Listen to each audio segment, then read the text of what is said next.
ಸ್ನೇಹಿತರೆ, ಸುಮಾರು ಜನ ನಮಗೆ ವಯಸ್ಸಾದವರು ಈ ಮಂಡಿ ನೋವಿನ ಬಗ್ಗೆ ಮತ್ತು ಕೆಲವು ಗ್ಯಾಸ್ಟ್ರಿಕ್ ಬಗ್ಗೆ ಈ ಥರದ್ದು ಸುಮಾರು ಕಾಯಿಲೆಗಳ ಬಗ್ಗೆ ಚರ್ಚೆ ಮಾಡ್ತಾ ಇರ್ತಾರೆ. ಸೊ ಅಂಥ ಒಂದು ಮಂಡಿ ನೋವು ಇರೋರಿಗೆ ಮತ್ತು ಜಾಯಿಂಟ್ ಪೇನ್ಸ್ ಅಂತ ಏನು ಹೇಳ್ತೀವಲ್ಲ, ಕೀಲು ನೋವು ಮತ್ತು ವಾಯು ನೋವು, ಈ ಥರದ್ದು ಸುಮಾರು ಜನ ಕರೆ ಮಾಡಿ ಅದ್ರ ಬಗ್ಗೆ ನಾವು ಸುಮಾರು ಈ ಪಾರಿಜಾತದ ಎಲೆ ಕಷಾಯ ಮತ್ತು ಎಲೆ ಅಡಿಕೆ ಸುಣ್ಣ ಮತ್ತು ಶುದ್ಧವಾದಂಥ ಎಣ್ಣೆ ಮತ್ತು ತುಪ್ಪ ಎಲ್ಲ ಊಟ ಮಾಡೋಕ್ಕೆ ಹೇಳಿದ್ವಿ. ಆದರೂ ಕೂಡ ತುಂಬ ಪ್ರಾರಂಭಿಕ ಹಂತದಲ್ಲಿದ್ದಾಗ ಏನಾಗ್ತದೆ, ಅದು ಕಡಿಮೆ ಆಗ್ತದೆ. ಸೊ ಸ್ವಲ್ಪ ಜಾಸ್ತಿ ಗ್ರೀಸಿಂಗೆಲ್ಲ ಹೋದಾಗ ಏನಾಗ್ತದೆ, ಈ ಹೊರಗಡೆ ತೈಲನೂ ಕೂಡ ನಮ್ಮ ಹತ್ರ ಸಿಗುತ್ತೆ ಅಂತ ನಾವು ಹೇಳಿದ್ವಿ. ಸುಮಾರು ಜನ ಅದರೊಂದು ತೈಲನೂ ಕೂಡ ಹೇಗೆ ಮಾಡ್ಕೋಬೇಕು ಅನ್ನೋದನ್ನ ತಿಳಿಸ್ಕೊಡಿ ಅಂತ ಕೇಳಿದ್ದಾರೆ. ಸೊ ಆ ದೃಷ್ಟಿಯಿಂದ ಇವತ್ತು ನಾವು ಒಂದು ಅತ್ಯುತ್ತಮವಾದಂತಹ ಮಂಡಿ ನೋವಿಗೆ, ಈ ಕೀಲು ನೋವಿಗೆ, ವಾಯು ನೋವಿಗೆ ಔಷಧಿಗಳನ್ನು ಹೊರಗಡೆ ಲೇಪನ ಮಾಡೋಕ್ಕೆ ಆಯಿಲನ್ನು ಯಾವ ರೀತಿ ಮಾಡ್ಕೊಳ್ಳೋಣ ಅಂತ ಈ ಒಂದು ಸಂಚಿಕೆಯಲ್ಲಿ ತಿಳ್ಕೊಳ್ಳೋಣ ಸ್ನೇಹಿತರೆ. ನೋವು ನಿವಾರಣಾ ತೈಲಕ್ಕೆ ಭಾಳ ಮುಖ್ಯವಾಗಿ ಮೊದಲು ನಾನು 4 ಥರದ್ದು ಎಣ್ಣೆ ಬಳಸ್ತಾ ಇದ್ದೆ, 5 ಥರದ್ದು. ಸೊ ಏನಂದರೆ, ಈಗ ನಮಗೆ ಸಾಸಿವೆ ಎಣ್ಣೆ ಇಲ್ಲಿ ಎಲ್ಲೂ ನಮ್ಮ ಸುತ್ತಮುತ್ತಲ ಗಾಣದಲ್ಲಿ ಸಿಗ್ತಾ ಇಲ್ಲ. ಸೊ ಅದಕ್ಕೆ ನಾನು ಈಗ ಈ ಒಂದು ಎಣ್ಣೆ ತಯಾರು ಮಾಡೋಕ್ಕೆ ನಿಮಗೆ 4 ಥರದ ಎಣ್ಣೆಗಳನ್ನು ನಾವು ಭಾಳ ಮುಖ್ಯವಾಗಿ ಬಳಸ್ತೇವೆ.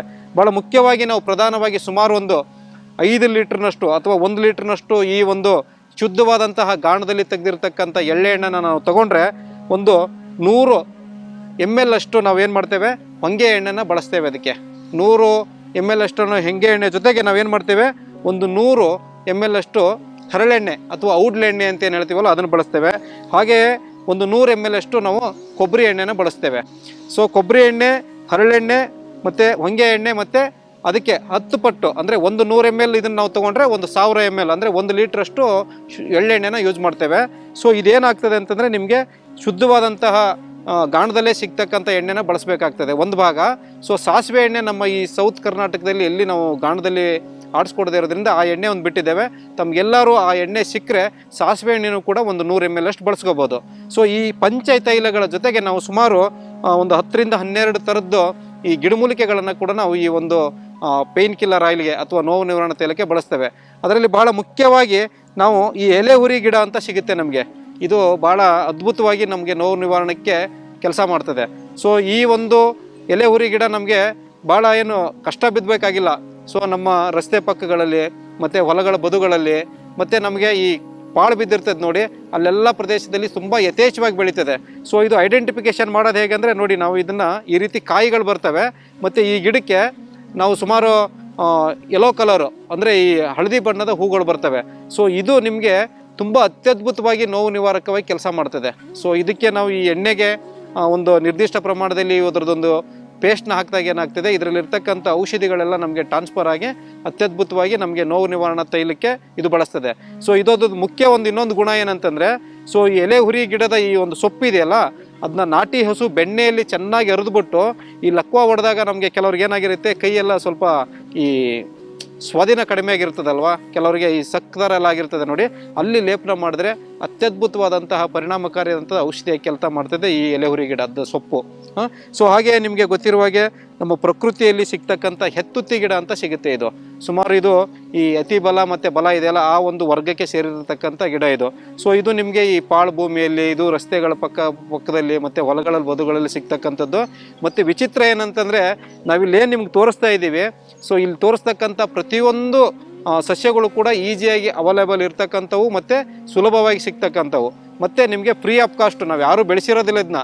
ಪ್ರಕೃತಿ ನಮ್ಗೆ ಏನು ಮಾಡಿದೆ ಅಂತಂದರೆ ಭಾಳ ಅದ್ಭುತ ವರ ಕೊಟ್ಟಿದೆ. ಸೊ ಅದನ್ನ ಬಳಸ್ಕೊಳ್ಳೋ ವಿಧಾನವನ್ನು ನಮ್ಮ ಋಷಿ ಆಚಾರ್ಯರುಗಳು ಮತ್ತು ಇದೊಂದು ವೇದಗಳಲ್ಲೆಲ್ಲ ತಿಳಿಸ್ಕೊಟ್ಟಿದ್ದಾರೆ. ಸೊ ಅದನ್ನು ಇವತ್ತು ಈ ಒಂದು ಸಮಾಜಕ್ಕೆ ಹಂಚೋ ಕೆಲಸವನ್ನು ನಾವು ಮಾಡ್ತಾ ಇದ್ದೇವೆ. ಸೊ ಈ ಹೆತ್ತುತ್ತಿ ಗಿಡನೂ ಕೂಡ ಅಷ್ಟೇ, ನಿಮಗೆ ಇದ್ರದ್ದು ಕಾಂಡ ಮುರಿಯೋಕ್ಕೆ ಆಗಲ್ಲ, ಅಷ್ಟು ಗಟ್ಟಿಯಾಗಿರುತ್ತೆ. ಅಂದರೆ ನಮ್ಮ ಮೂಳೆಗಳಿಗೆ, ಮಾಂಸಖಂಡಗಳಿಗೆ ಮತ್ತು ನರಗಳಿಗೆ ತುಂಬ ಅದ್ಭುತವಾದಂತಹ ಬಲ ಕೊಡ್ತಕ್ಕಂಥ ಒಂದು ಹಿರಿದಾದ ತುತ್ತಿ ಗಿಡ ಅಂತ ಹೇಳ್ತೀವಿ ಇದನ್ನ. ಸೊ ಇದು ಅಂದರೆ ತುಂಬ ಗಟ್ಟಿ ಇರೋದ್ರಿಂದ ಇದು ನಮಗೆ ಅದ್ಭುತವಾಗಿ ಈ ನೋವು ನಿವಾರಕವಾಗಿ ಕೆಲಸ ಮಾಡ್ತದೆ ಮತ್ತು ಮಾಂಸಖಂಡಗಳಿಗೆ, ನರಗಳಿಗೆಲ್ಲ ಬಲ ಕೊಡ್ತದೆ. ಸೊ ಹಾಗೆ ಸ್ನೇಹಿತರೆ, ತಮಗೆಲ್ಲ ಗೊತ್ತಿರುವ ಹಾಗೆ ಈ ಕುಪ್ಪಿ ಗಿಡ ಅಂತ ಹೇಳ್ತೇವೆ. ಸೊ ಇದು ಕೂಡ ಅಷ್ಟೇ ಅತ್ಯದ್ಭುತವಾಗಿ ನಮಗೆ ನೋವಿಗೆ ನಿವಾರಕವಾಗಿ ವರ್ಕ್ ಮಾಡ್ತದೆ. ಸೊ ಇದೇನಂತಂದರೆ, ನಾವು ಇದ್ರದ್ದು ಸೊಪ್ಪು ಮತ್ತು ಸಮೂಲ ಎಲ್ಲ ಬಳಸ್ಬೋದು. ಸೊ ಕುಪ್ಪಿ ನಿಮಗೆಲ್ಲ ಗೊತ್ತಿರುವಂಗೆ ಸುಮಾರು ಮಕ್ಕಳ ಕಪ್ಪಕ್ಕೆ, ಆಮೇಲೆ ಬೇರೆ ಬೇರೆ ಕಾಯಿಲೆಗಳಿಗೂ ಕೂಡ ಇದಾಗ್ತದೆ. ಕಫ ಕರಗಿಸೋಕ್ಕೆ, ಆಮೇಲೆ ಹೊಟ್ಟೆಯಲ್ಲಿ ನಿಮಗೆ ಏನಾದ್ರು ಜಂತುಹುಳುಗಳ ಕಾಟ ಇದ್ದಾಗ ಅಥವಾ ಕಫದ ಸಮಸ್ಯೆ ಇದ್ದಾಗ ಇದನ್ನು ಬಳಸ್ತಾರೆ. ಸೊ ಇದು ಉತ್ತಮವಾದಂಥ ನೋವು ನಿವಾರಕಕ್ಕೂ ಕೂಡ ಹೌದು. ಸೊ ಹಾಗೆ ನಿಮಗೆ ಗೊತ್ತಿರುವ ಹಾಗೆ ತಂಗಡಿ ಗಿಡ ಅಂತ ಸಿಗ್ತದೆ ನಮಗೆ. ಇದು ಕೂಡ ಅಷ್ಟೇ ತುಂಬ ಹೇರಳವಾಗಿ ಸಿಗ್ತಕ್ಕಂಥ ಸಸ್ಯ. ನಮಗೆಲ್ಲ ಗೊತ್ತಿರುವಂಗೆ ಈ ತಂಗಡಿ ಗಿಡ ಬಂದ್ಬಿಟ್ಟು ಗುಡ್ಡ ಬೆಟ್ಟ ಮತ್ತು ಬಯಲು ಪ್ರದೇಶಗಳಲ್ಲಿ ಹೊಲಗಳ ಬದುಗಳಲ್ಲಿ ಬೆಳೀತದೆ. ಸೊ ಇದ್ರ ನಿಮಗೆಲ್ಲ ಗೊತ್ತಿರುವಾಗೆ ಇದ್ರ ಹೂವು ಕೂಡ ಅಷ್ಟೇ ನಿಮಗೆ ಯೆಲ್ಲೋಯಿಶ್ ಆಗಿರುತ್ತದೆ.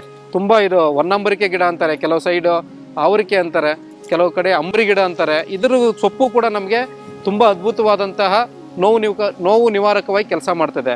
ಸೊ ಇದ್ರ ಸೊಪ್ಪು ಮತ್ತು ಇದ್ರದ್ದು ಹೂವು, ಎಲೆ, ಕಾಂಡ ಇವೆಲ್ಲ ನಾವು ಬಳಸೋದ್ರಿಂದ ಏನಾಗ್ತದೆ, ನಾವು ಟೀ ರೂಪದಲ್ಲಿ ಮಾಡ್ಕೊಂಡು ಕುಡಿದ್ರು ನಮಗೆ ತ್ರಿದೋಷಾಹಾರವಾಗಿ ಕೆಲಸ ಮಾಡ್ತದೆ. ಹಾಗೆ ತಮಗೆಲ್ಲ ಗೊತ್ತಿರುವಾಗೆ ಈ ಮಧುಗುಣಿಕೆ ಅಂತ ಹೇಳ್ತಾರೆ ಇದಕ್ಕೆ, ಅಥವಾ ದತ್ತೂರ ಗಿಡ ಅಂತ ಹೇಳ್ತಾರೆ.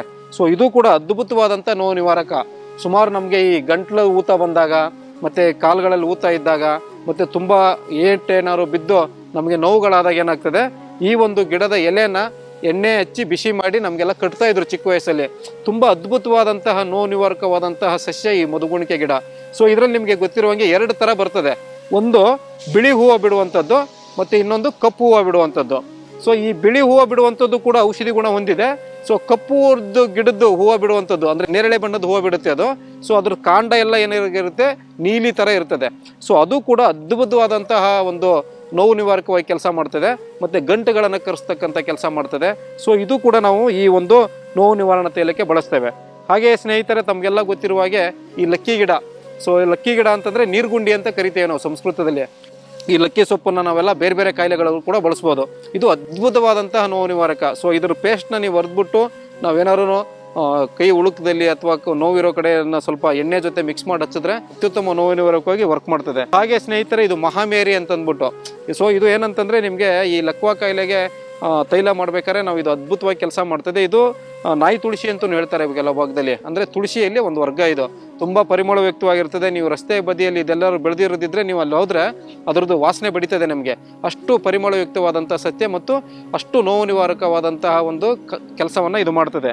ಹಾಗೆ ಸ್ನೇಹಿತರೆ, ನಿಮಗೆಲ್ಲ ಗೊತ್ತಿರುವಾಗೆ ಈ ಕುರ್ಚಲು ಕಾಡುಗಳಲ್ಲಿ ಮತ್ತು ಈ ಹೊಲಗಳ ಬದುಗಳಲ್ಲಿ ಮತ್ತು ಈ ಬಯಲು ಪ್ರದೇಶಗಳಲ್ಲಿ ಏನಾಗಿರುತ್ತೆ, ಈ ಅಂದ್ರ ಗಿಡ ಅಂತ ಬೆಳೀತದೆ. ಸೊ ನಿಮ್ಗೆ ಗೊತ್ತಿರಬೇಕು, ಅದರದ್ದು ಹೂವೆಲ್ಲ ಒಂಥರ ಈ ಗೊಂಚಲಾಗಿರ್ತವೆ ಇದರಲ್ಲಿ. ಸೊ ಹಾಗೆ ಇದು ನಿಮಗೆ ಈ ಊರುಗಳಲ್ಲಿ ಏನು ಮಾಡ್ತಾರೆ, ಹಳ್ಳಿಗಳ ಕಡೆ ಈ ಕಸ ಗುಡ್ಸೋಕ್ಕೂ ಕೂಡ ಬಳಸ್ತಾರೆ. ಅಂದರೆ ಅಷ್ಟು ಗಟ್ಟಿಯಾದಂತಹ ಒಂದು ಕಾಂಡವನ್ನು ಹೊಂದಿರುತ್ತೆ ಇದು. ಎಲೆನ ಬಂದ್ಬಿಟ್ಟು ನಾವು ಈ ಒಂದು ನೋವು ನಿವಾರಣಾ ತೈಲಕ್ಕೆ ಬಳಸ್ತೇವೆ. ಸೊ ಹಳೆ ಕಾಲದಲ್ಲಿ ಸುಮಾರು ಜನ ಈ ಮೂಳೆ ಮುರಿತದ ಕಾಯಿಲೆ ಇದ್ದಾಗ ಏನು ಮಾಡ್ತಾ ಇದ್ರು ಅಂದರೆ, ಸೊ ಈ ಅಂದ್ರಗಿಡ ಸೊಪ್ಪಿನ ಒಂದು ರಸನ ಈ ತುಪ್ಪದ ಜೊತೆಗೆ ಸ್ವಲ್ಪ ಮಿಶ್ರಣ ಮಾಡಿ ಸ್ವಲ್ಪ ಬಿಸಿ ಮಾಡಿ ಆ ಕಾಲು ಮುರಿದಿರೋ ಜಾಗದಾಗ ಕಟ್ಟಿದ್ರೆ ಕಾಲು ಕುಡ್ಕೊತವೆ. ಸೊ ಅಷ್ಟು ಅದ್ಭುತವಾದಂತಹ ಕೆಲಸವನ್ನು ಈ ಒಂದು ಅಂದ್ರ ಸೊಪ್ಪು ಮಾಡ್ತದೆ. ಹಾಗೆ ಸ್ನೇಹಿತರೆ, ಅಂಕೋಲೆ ಮರ ಅಂತ ಹೇಳ್ತಾರೆ ಇದಕ್ಕೆ. ಸೊ ಅಂಕೋಲೆ ಗಿಡದ ಒಂದು ಎಲೆನ ಕೂಡ ನಾವು ಬಳಸ್ತೇವೆ. ಮತ್ತು ಕೆಲವು ಜೂನು ಅಥವಾ ಮೇ ಎಂಡಲ್ಲಿ ನಮಗೆ ಕಾಯಿ ಸಿಗ್ತದೆ, ಅದರಲ್ಲೂ ಕೂಡ ಎಣ್ಣೆ ತೆಗೆದು ನಾವು ಸಮ್ ಟೈಮ್ ಏನು ಮಾಡ್ತೇವೆ, ಆ ಎಣ್ಣೆನೂ ಕೂಡ ಈ ಒಂದು ನೋವು ನಿವಾರಣಾ ತೈಲಕ್ಕೆ ಬಳಸ್ತೇವೆ.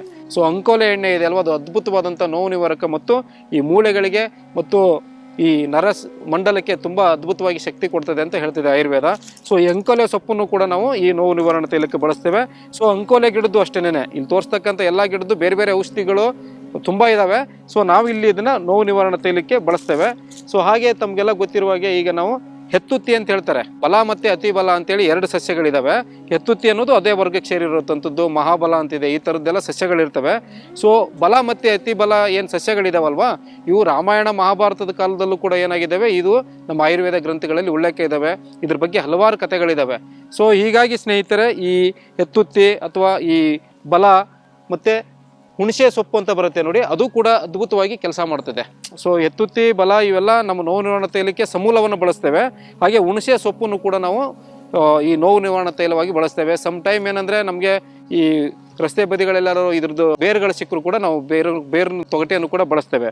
ಹಾಗೆ ಸ್ನೇಹಿತರೆ, ಇದು ಅತಿಬಲ ಅಂತೇಳಿ. ಅತಿಬಲ ಅಂತಂದರೆ ನಿಮಗೆ ತುತ್ತಿ ಗಿಡ ಅಂತ ಹೇಳ್ತಾರೆ ಹಳ್ಳಿ ಕಡೆ, ಶ್ರೀಮುದ್ರಿಕೆ ಕಡೆ ಅಂತಾರೆ, ಕೆಲವರು ಪೆಟ್ಟಿಗೆ ಗಿಡ ಅಂತಾರೆ. ಸೊ ಪೆಟ್ಟಿಗೆ ಅಂತಂದರೆ ಪೆಟ್ಟೆಲ್ಲರೂ ಆದರೆ ಇದ್ರದ್ದು ಸೊಪ್ಪನ್ನು ಅರ್ದ್ಬಿಟ್ಟು ಕಟ್ಟಿ ಪಟ್ಟು ಹಾಕಿದ್ರೆ ಪೆಟ್ಟು ಕಡಿಮೆ ಆಗ್ತದೆ, ಅದಕ್ಕೆ ಇದಕ್ಕೆ ಪೆಟ್ಟಿಗೆ ಗಿಡ ಅಂತ ಬಂದಿದೆ.